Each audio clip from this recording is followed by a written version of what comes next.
അതിനകത്ത് വീഴുക എന്നുള്ളതാണ് നമ്മളൊരു താരമാവുന്നതിൻ്റെ ആദ്യത്തെ ലക്ഷണം. നമുക്കുള്ളത് എന്തായാലും നമുക്ക് തന്നെ വരും. എത്ര വർഷം കഴിഞ്ഞാൽ ചേച്ചി നിങ്ങൾ രണ്ടുപേരും കൂടി ചേച്ചിയുടെ കല്യാണത്തിന് കിട്ടി. ഇരുപത്തഞ്ച് എന്നാലും ഒന്നും തിരിച്ചു കിട്ടിയില്ലല്ലേ? ഒന്നും കിട്ടില്ല. ഭയങ്കരമായിട്ട് തിരുട്ട് മാനസികമായി തകർന്നു ശരിക്കും പറഞ്ഞ കള്ളം കയറി പറഞ്ഞ വീട്ടിൽ കള്ളം കയറി ഞാൻ അന്തം വിട്ട് നിൽക്കടോ, നമ്മുടെ വീട്ടിൽ സിനിമയിൽ പോലെയുണ്ടല്ലേ. അന്ന് നൈറ്റാണ് ഞങ്ങൾക്ക് പേടിയാവുന്നത്. അവിടെ നിന്ന് ഉണ്ടാക്കാൻ തുടങ്ങിയതാണല്ലേ? നേടിയതും ഒന്നും അല്ലാതെ ഈ പറയുന്ന എളുപ്പത്തിൽ ഒന്നും അല്ല, ചെയ്യില്ല. ഞാൻ പറഞ്ഞതെന്ന് വെച്ചാൽ ഓരോ പെൺകുട്ടികളും ചിന്തിക്കേണ്ട ഒരു കാര്യമാണ് എനിക്ക് തോന്നുന്നത്. കാരണം നമ്മൾ വീട്ടിൽ അത് എനിക്ക് തോന്നുന്നു റിയാലിറ്റി പഴയത് തന്നെയാണ് ഏറ്റവും നല്ലത്. എൻ്റെ അഭിപ്രായത്തിൽ ഞങ്ങളന്ന് അഭിനയിച്ചുകൊണ്ട് പറയല്ല, ഇപ്പോൾ കാണുമ്പോൾ ഏറ്റവും ബെസ്റ്റ് അന്ന് സീരിയൽ.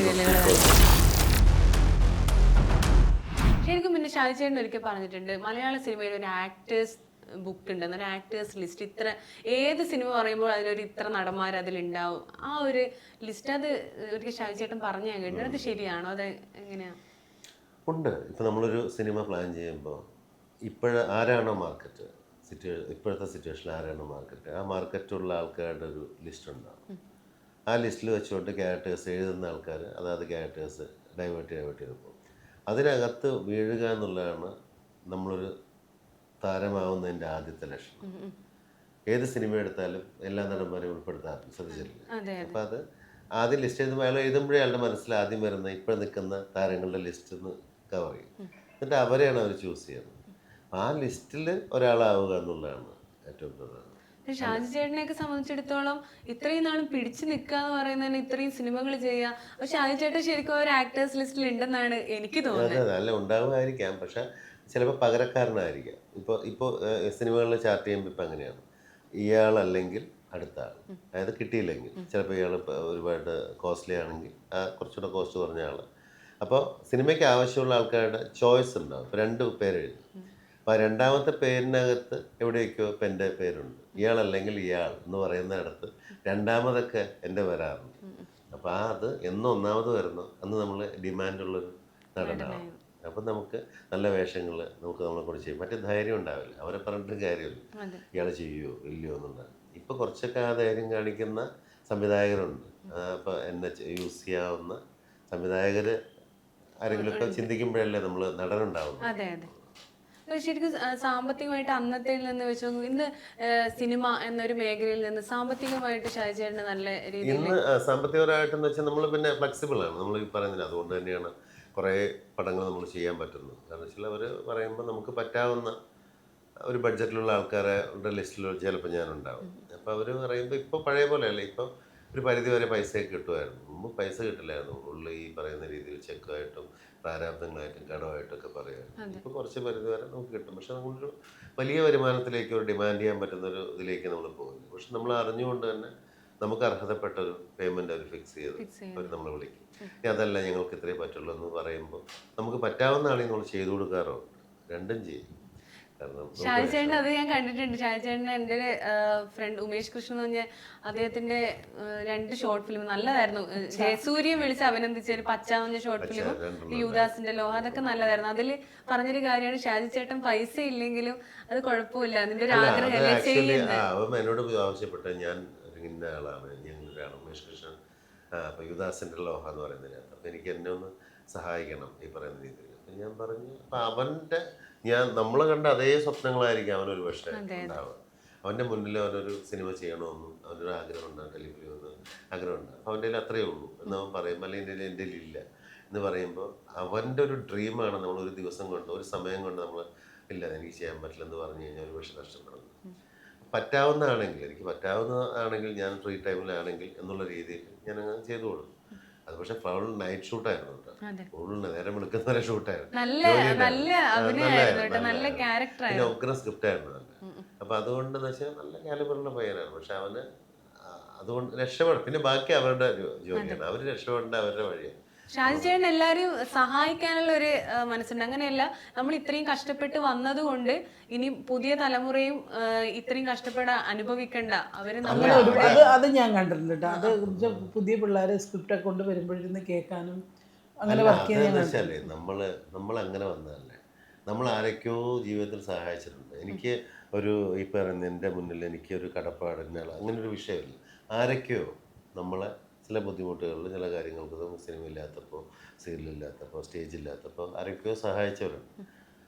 ആ കൂട്ടത്തിൽ ആരൊക്കെയോ ഉണ്ടാവും. നമ്മളും ഇനി വരുന്ന ആളുകളിൽ ആരെങ്കിലുമൊക്കെ സഹായിച്ചില്ലെങ്കിൽ പിന്നെ നമുക്ക് എന്താ അർത്ഥമുള്ളത് നമ്മൾ പറയുന്നത്. വന്ന വഴി മറക്കാതെ അപ്പം നമ്മളെ ഒരുപാട് പേര് നമ്മളെ തിരസ്കരിക്കുകയും നമ്മളെ അവോയ്ഡ് ചെയ്യുകയും ചെയ്തവരുണ്ട്.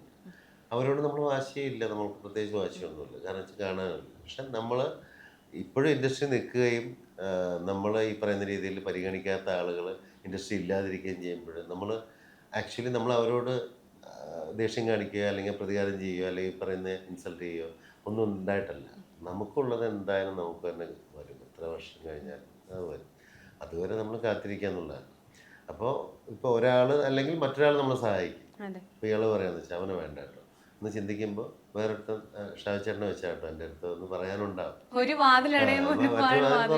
അപ്പം നമ്മളത് ആ പ്രതീക്ഷയാണ്, എല്ലാവർക്കും ആ പ്രതീക്ഷ ഉണ്ടായാൽ മതി. നമ്മൾ നിൽക്കും ഇൻഡസ്ട്രിയിൽ. അല്ലാതെ നമ്മൾ വെച്ചാൽ അയ്യോ എനിക്ക് ആരും ഇല്ലല്ലോ, ഞാനിനി എന്ത് ചെയ്യും എന്നുള്ളൊരു ഘട്ടത്തിൽ എത്തിക്കഴിഞ്ഞാൽ പിന്നെ രക്ഷയില്ല.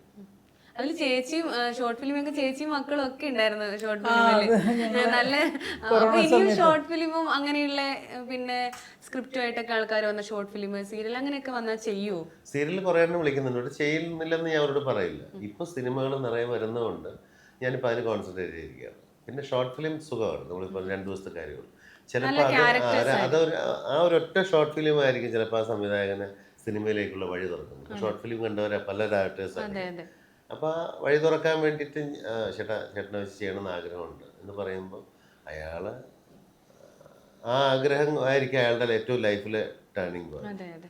അപ്പോൾ തീർച്ചയായിട്ടും ഞാനത് ചെയ്യാൻ തയ്യാറാവും. 2 ദിവസം എനിക്ക് ഗ്യാപ്പ് ഉണ്ടെങ്കിൽ ഞാൻ ചെയ്തു പോകും. മിമിക്രിയിലൂടെ പണ്ടത്തെ പോലെ ഇപ്പോൾ ആൾക്കാർ സിനിമയിലേക്ക് എത്തുന്നില്ല അധികം.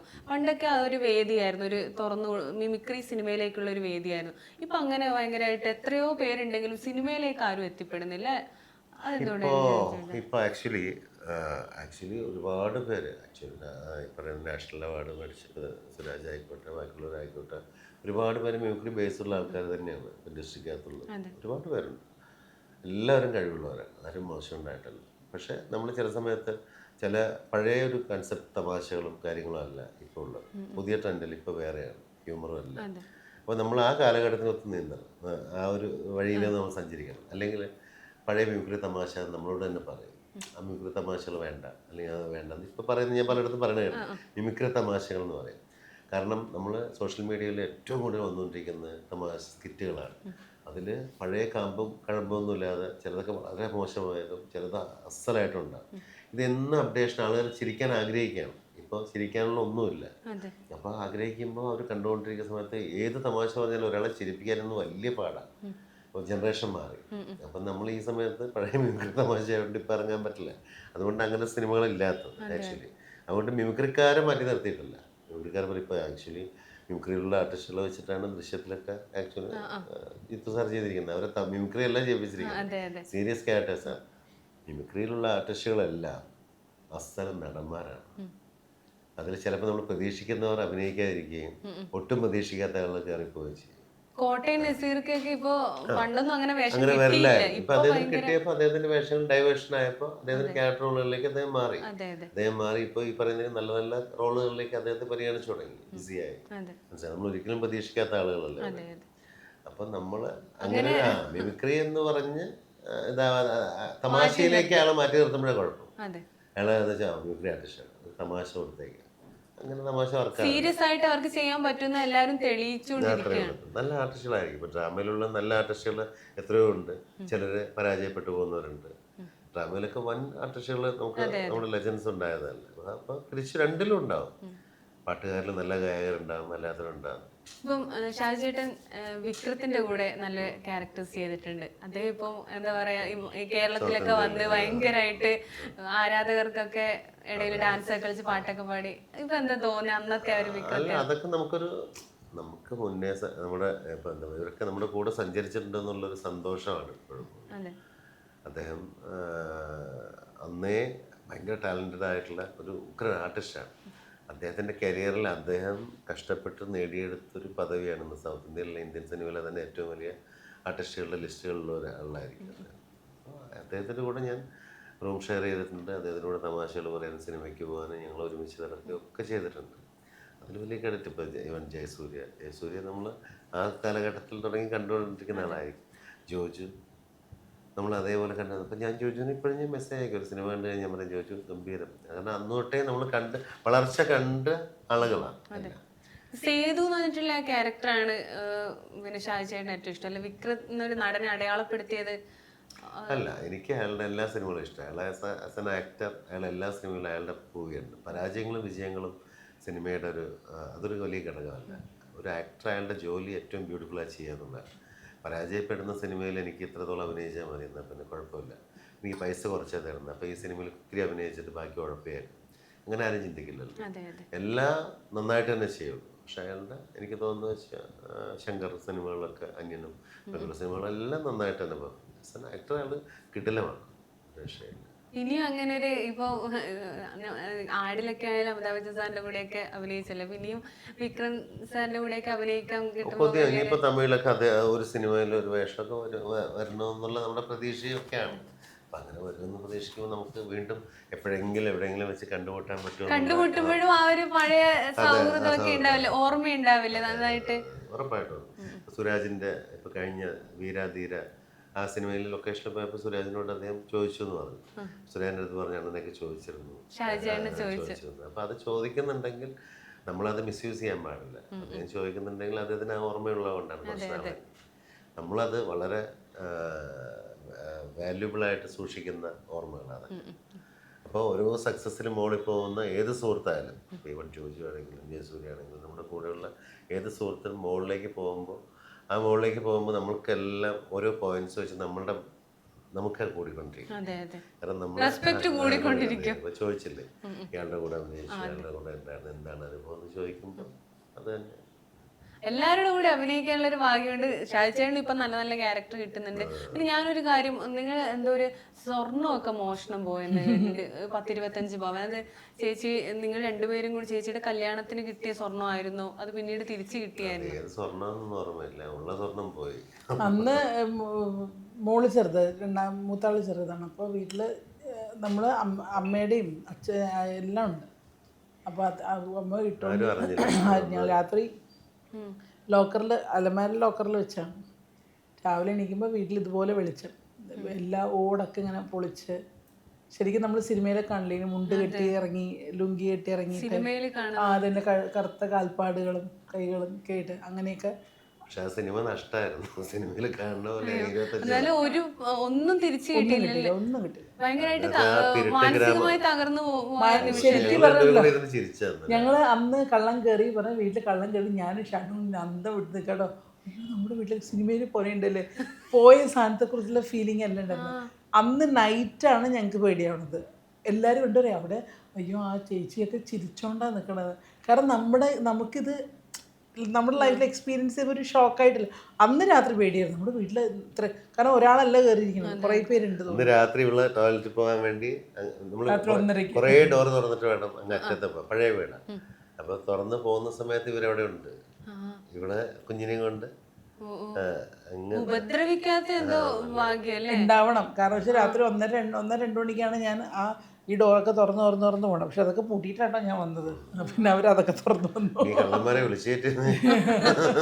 അല്ല അതിപ്പൊ നമുക്ക് എന്നിട്ട് അതൊക്കെ എല്ലാം നഷ്ടപ്പെട്ടിട്ട് അവിടെ നിന്ന് ഉണ്ടാക്കാൻ തുടങ്ങിയതാണല്ലേ. നേടിയതും ഒന്നും അല്ലാതെ ഈ പറയുന്ന എളുപ്പത്തിലൊന്നും സമ്പാദിച്ചിട്ടില്ല, ഒന്നുമില്ല, എളുപ്പത്തിലൊന്നുമില്ല, എല്ലാം കഷ്ടപ്പെട്ട് തന്നെ. എല്ലാ കാര്യങ്ങളും അങ്ങനെ തന്നെയാണ്.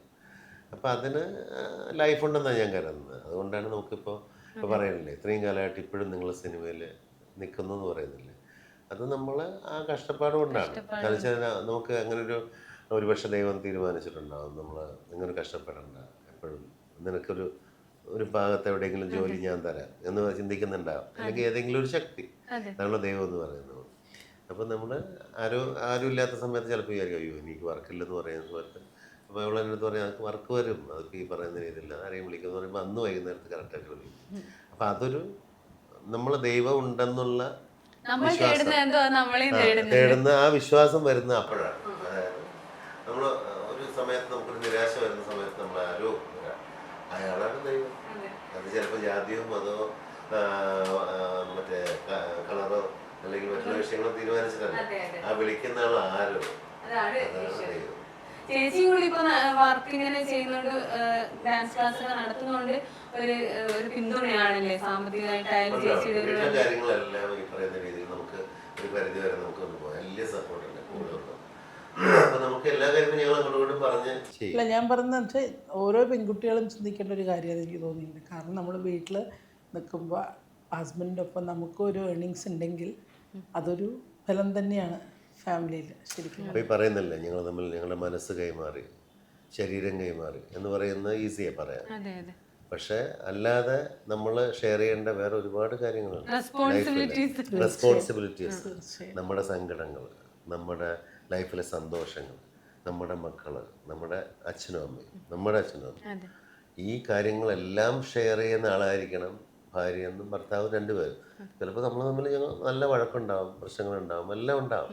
പക്ഷെ നമ്മൾ ആ വഴക്ക് കഴിയുന്ന സമയത്ത് നമ്മുടെ കാര്യങ്ങൾ ഷെയർ ചെയ്യാൻ പറ്റുന്ന ഒരാളല്ലേ വേണ്ടത്.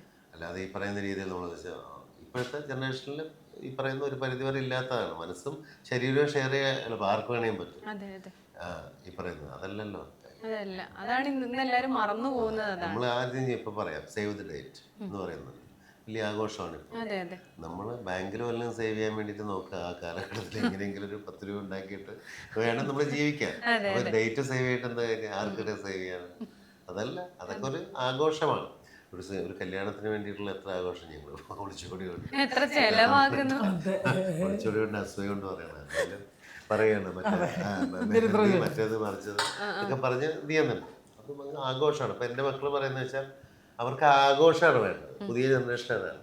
അപ്പം അച്ഛനും അമ്മയൊക്കെ അതിനകത്ത് ജോയിൻ ചെയ്യാന്നുള്ളതാണ്. നമുക്ക് അന്നത്തെ കാലത്ത് ആഘോഷമല്ല. ജീവിതത്തിന് ശേഷം ആഫ്റ്റർ മാരേജ് ആഘോഷിക്കുന്നത് എങ്ങനെയാണെന്നുള്ളത് ചിന്തിക്കുക. അതില്ല. ആഫ്റ്റർ മാരേജ് എത്ര അതല്ല ഇപ്പോഴത്തെ ജനറേഷൻ കുട്ടികൾ അവരിപ്പോഴേ ശരിക്കും പറഞ്ഞാൽ നമ്മളൊക്കെ കല്യാണം കഴിഞ്ഞ് സെറ്റിൽഡ് ആയ ആൾക്കാർ. അവർ സെറ്റിൽഡ് ആയിട്ട് കല്യാണം കഴിക്കണം.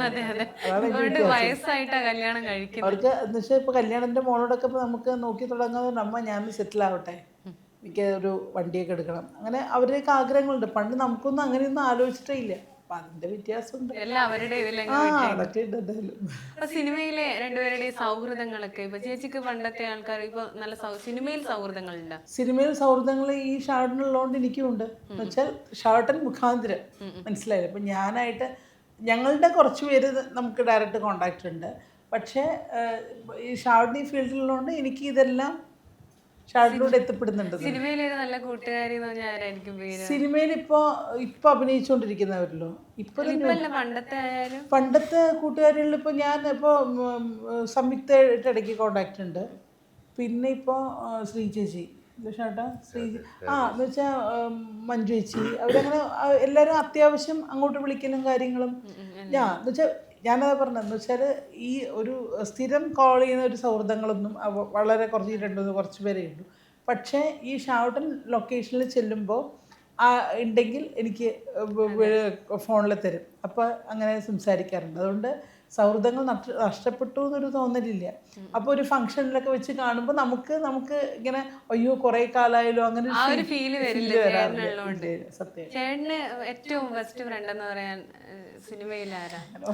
സിനിമയിൽ അങ്ങനെ ബെസ്റ്റ് ഫ്രണ്ട് എന്നൊന്നും പറയില്ല. പക്ഷെ എനിക്ക് എൻ്റെതായ ചില സുഹൃത്തുക്കളുണ്ട്. അപ്പം അവരെയൊക്കെ നമ്മൾ ഈ പറയുന്ന രീതിയിൽ